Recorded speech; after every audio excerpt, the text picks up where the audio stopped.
Hello po muli, pagpapatuloy natin ang ating pag-aaral, pulse diagnosis, slippery pulse, rolling, Hua Mai. So balikan po natin ang slippery pulse. Karaniwan po ito na nararamdaman natin sa mga may plema. Yan. The slippery pulse feels very smooth, like glass beads rolling on a bowl.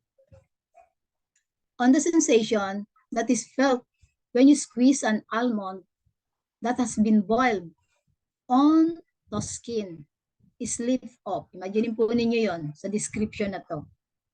It has also been described as water droplets on a duck's back. Like the wiry pulse, this pulse will be easily recognized once you have felt it a few times. Women who are in the later stages of pregnancy should have a slippery pulse. So normal po yun sa mga buntes. So this may present an opportunity to experience this pulse in practice. So kung gusto po yung makaramdam ng slippery pulse, maghanap po kayo ng mga buntis. Siya po yun, sakto yung slippery pulse. A normal pulse or Phlegm should feel slightly slippery. This is due to the movement of blood through the channels and vessels, giving the pulse this quality. It is part of the pulse's stomach quality. It indicates that there is sufficient blood, Qi and Jinye, and that blood is flowing freely through the vessel system. So the pulse should have an aspect of slippery quality in the same way that the tongue should have a thin coating. So pag tinignan po ninyo yung tongue, thin yung coating. A small amount is healthy sign. Dapat manipis lang, thin. Kasi normal yon. But kung too much na yung coating ng tongue, makakakita na po kayo ng slipperiness. Kaya nga, keyword din po natin yon. Kaya pag nakita natin na makapal ang balot ng dila, karaniwan slippery na ang pulse niyan. So in the pulse, it is pathological. Yun po yung pathological sign.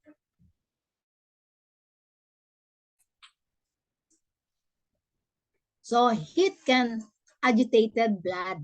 So kung may init na agitate yung blood, maaari po itong mag-cause ng pagbilis ng daloy ng dugo sa vessel.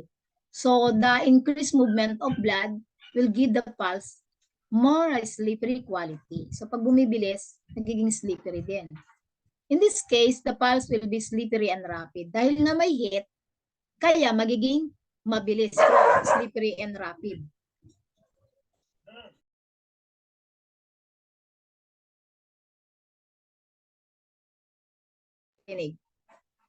The slippery pulse is often an indication that there is dampness and phlegm. Yan. Keyword din po ha. Pag may slippery, ito ay mayroong karaniwan, mayroong dampness and phlegm ang katawan. Dampness and phlegm will mean there is an extra lubrication in the vessel. So the blood flows more smoothly than usual. So food stagnation can also lead to the creation of dampness, phlegm, and heat, thereby making the pulse slippery. So a slippery pulse, pattern of imbalance po nito, may phlegm siya, may dampness, or may food retention, heat, or pregnancy.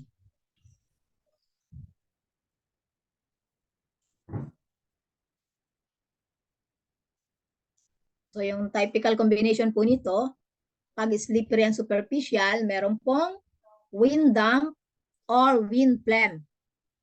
Pag slippery and deep, may food stagnation. Or meron siyang phlegm or dampness sa loob ng katawan, interior. Slippery and rapid, phlegm heat or damp heat. Slippery and slow, damp cold or phlegm cold. Slippery and large, phlegm heat. Slippery and without strength, dampness or phlegm due to Qi deficiency.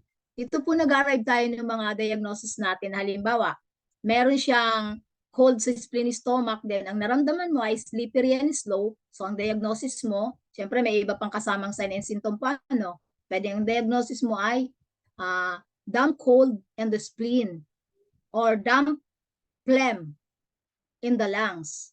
Pwede po yun. Phlegm in the lungs.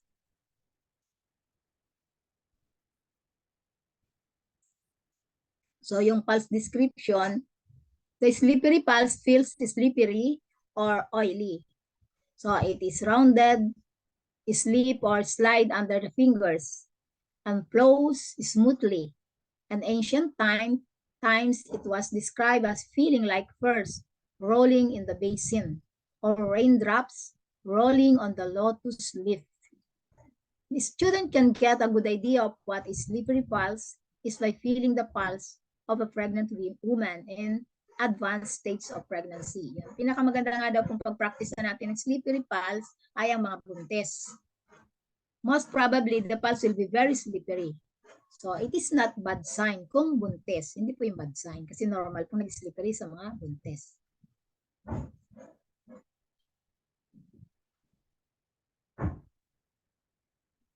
So, a slippery pulse description. The pulse feels quick. True, it is not rapid.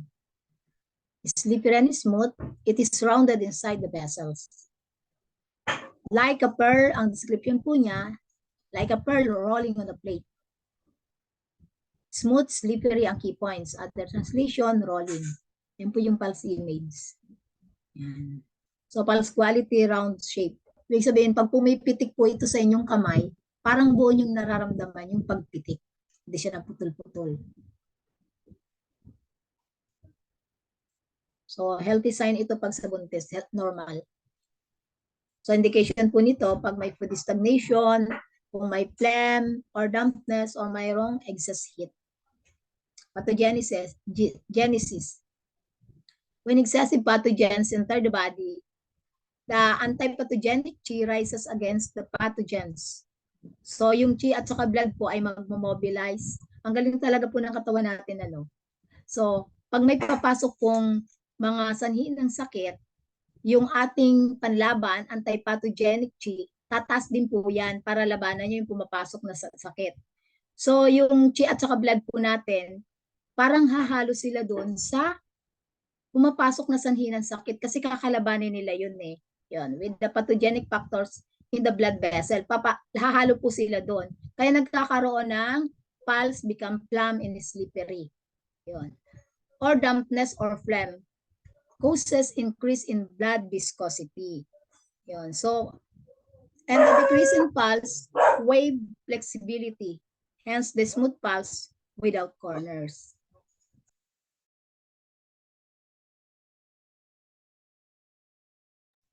Ingay nung aso namin. Remarks. Sa biomedicine po, fine elasticity of blood vessel, smoothness of internal wall, normal or lowered peripheral resistance. So, ang remarks po nito, ang slippery pulse is considered normal for pregnant. O yun po, inuulit natin na normal po ito sa mga buntis. So, it indicates sufficient and harmonious chi and blood. In the absence of any pathogenic change, the slippery pulse can be found in the normal person. So kung wala naman po mga pathogenic factor sa katawan niya, normal po yun sa ibang tao na nararamdaman mo slippery ang kanyang pulse. So clinical significance. The slippery pulse indicates primarily phlegm or retention of food. So kung may nararamdaman at slippery nga ang nakita natin, ito, pwede siyang may phlegm or retention ng food. It may also indicates blood stasis. Generally speaking, the slippery pulse is full of definition, indicating the presence of phlegm. However, it may also be combined with empty types of pulse, reflecting the simultaneous deficiency of chi and the presence of phlegm, which usually derive from chi deficiency.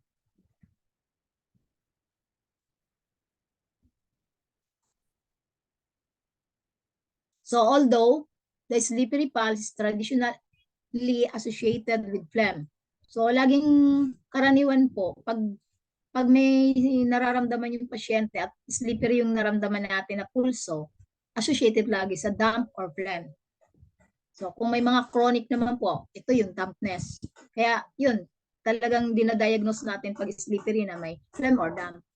For example, it's very common in chronic cases of chronic fatigue syndrome, which shows clear manifestation of dampness.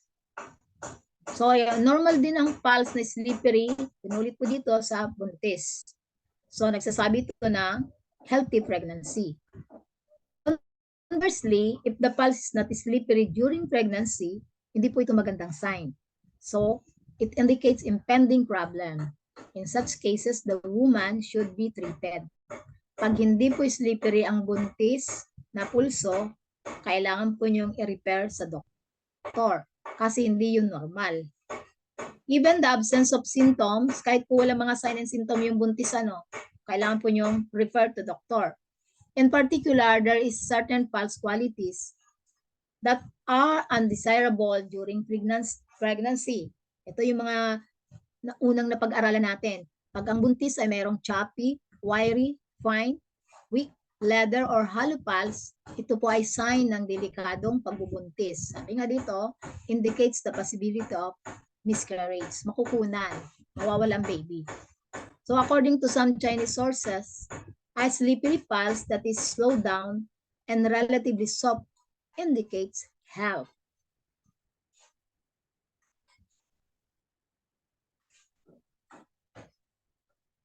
So yung common condition po manifesting with a slippery pulse includes whole range of diseases characterized by phlegm in all of its manifestation. So phlegm heat, pwede pong phlegm cold, or pwedeng damp phlegm, wind phlegm, or etc. In the organs, phlegm can be retained primarily in the lungs. So karaniwan pong nagkakaroon ng phlegm ay lungs, stomach, and heart. Non-substantial phlegm misting the mind. Pag nasa heart na po kasi, ang tawag na natin phlegm misting the mind. Ito po yung nawawala na ng normal na pag-iisip o katinuan. Sabi nga natin yung nasisiraan na ng ulo. Diagnosis natin doon, phlegm misting the mind, phlegm misting the heart. Phlegm in the lungs is extremely common and good example of slippery pulse that is felt in the patient with acute or chronic bronchitis. Yung may mga bronchitis, may mga phlegma. Yan, pag pinulsuan po ninyo, slippery po ang kanilang lungs. Condition other than phlegm, such as damp heat or retention of food, may also lead to the slippery pulse. Siyempre, pag retention of food, karaniwan ang nagdadamp ay ang spleen. Damp in the spleen or stomach. Yung diagnosis natin. According to Dr. Sen po, when a slippery quality is felt only in one position, it does not necessarily indicate dampness or phlegm. Pag isang position lang yung naramdaman ninyo dito. For example, he attributes the following clinical significance to slippery quality in individual position. So tingnan po ninyo kung isa lang naman daw yung nag-slippery, kailangan yung i-check na maigi kung talaga may slippery nga siya.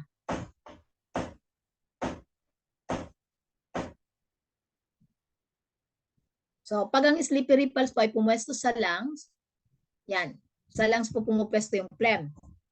Pag meron naman pong excessive acidity, stomach po may problem. Pag bladder po, nagkakaroon ng disturbance of bladder function, yung pag-ihi. Karaniwan po yan, pwedeng ihi siya ng ihi or nahihirapang umihi or mabula ang ihi. Yun po yung may mga damp heat in the bladder. Pag sa heart naman po, heart valve problem pag nagkakaroon na ng slippery pulse. Pag sa liver, disturbance of liver function. Pag sa gallbladder, maaari siyang may gallstone.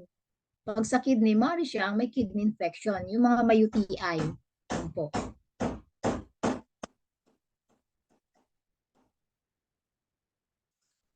So, a slippery pulse summary of clinical significance. Ang slippery pulse ay nararamdaman natin kung ang pasyente ay merong phlegm. Tandaan po natin kung mayroon siyang phlegm, kung may retention of food, kung mayroon siyang blood stasis, kung mayroon siyang dampness na chronic, or kung siya ay buntis.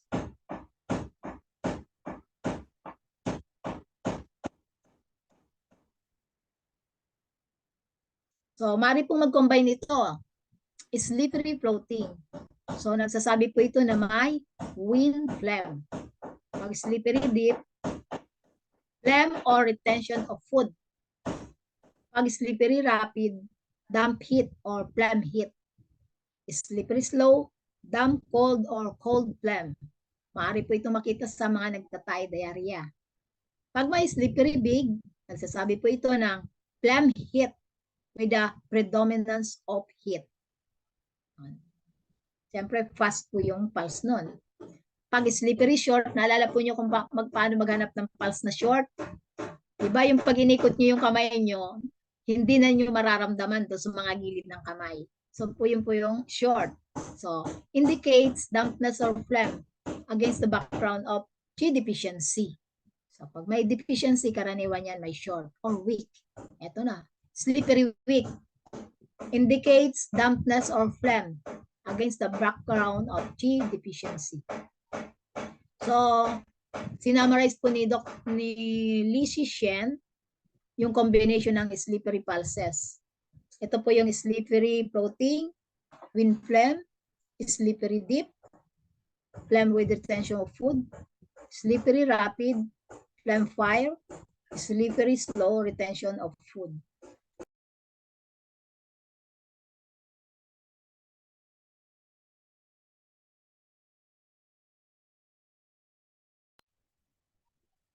Differentiation of similar pulses.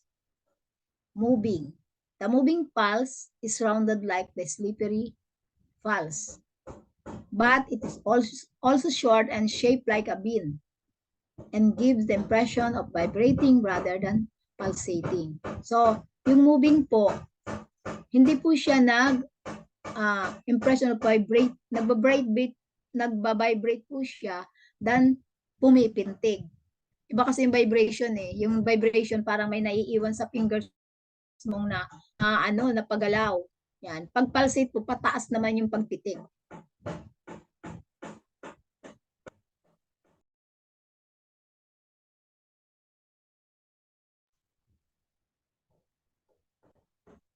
Moving pulse. Yung description po nito ay rapid and slippery.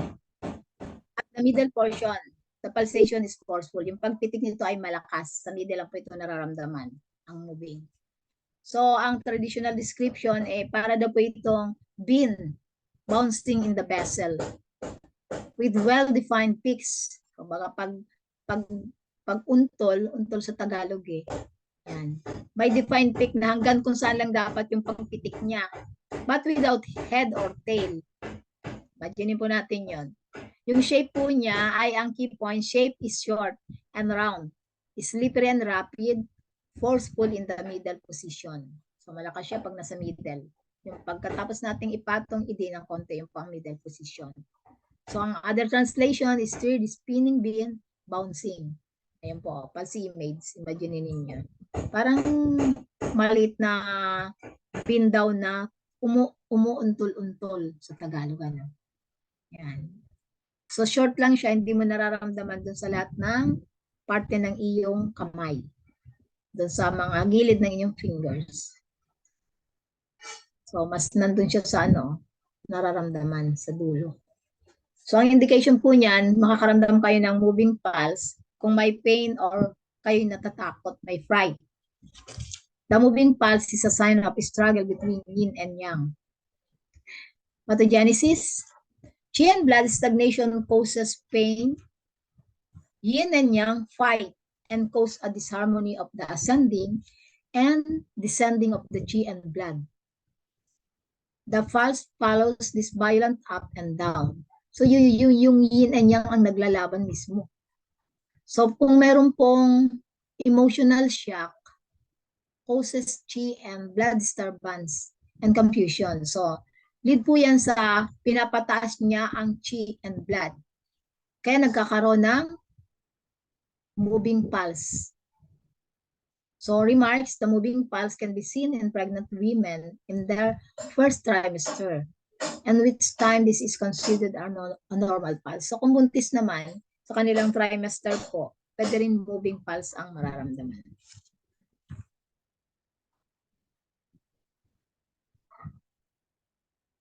So, balikan po natin uli ang saggy. So, the saggy pulse is very slightly slippery in addition to soft and relatively floating. Compared to slippery, the slippery pulse is much fuller than the saggy pulse and is not soft. Ayun po yung pagkakaiba nila, no? Floating ang saggy.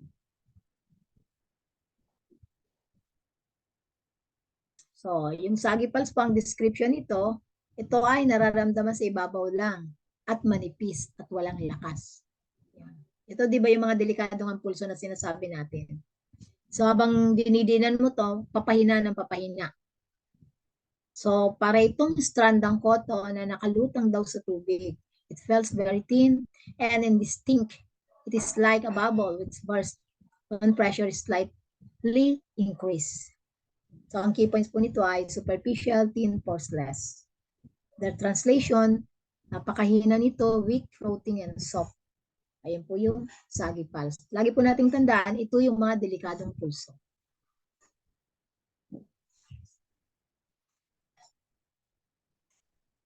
So, indication po pag may saggy pulse, kung mayroon siyang dampness or deficiency syndrome. Pathogenesis, yung dampness po, depress niyo yung mga vessels. Yung chi and blood, hindi siya makadaan doon sa ating mga ugat. Kaya ang pulse ay very thin and soft.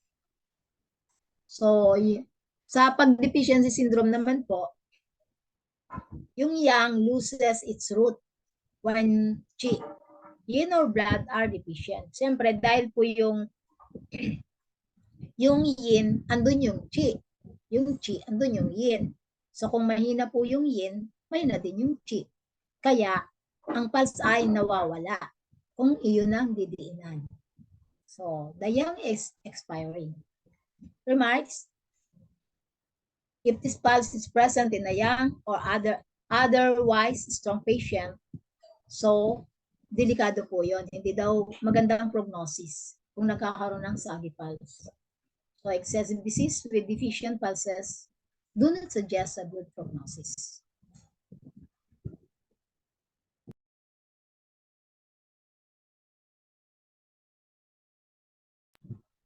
So, clinical significance, according to Lizzie Shen, pag prone position, meron pong phlegm ang chest or diaphragm. Yung mga sumusuka, vomiting, or merong mga sour fluids, may mga panlasang maasim. May maroon pong mga stiff tongue, may mga ubo. Yan. Middle position po, pag andun ang naramdaman natin to, mayroon siyang retention of food or heat in the spleen and liver. Pag sa rear position, meron po siyang diabetes, diarrhea, hernia, painful urination syndrome.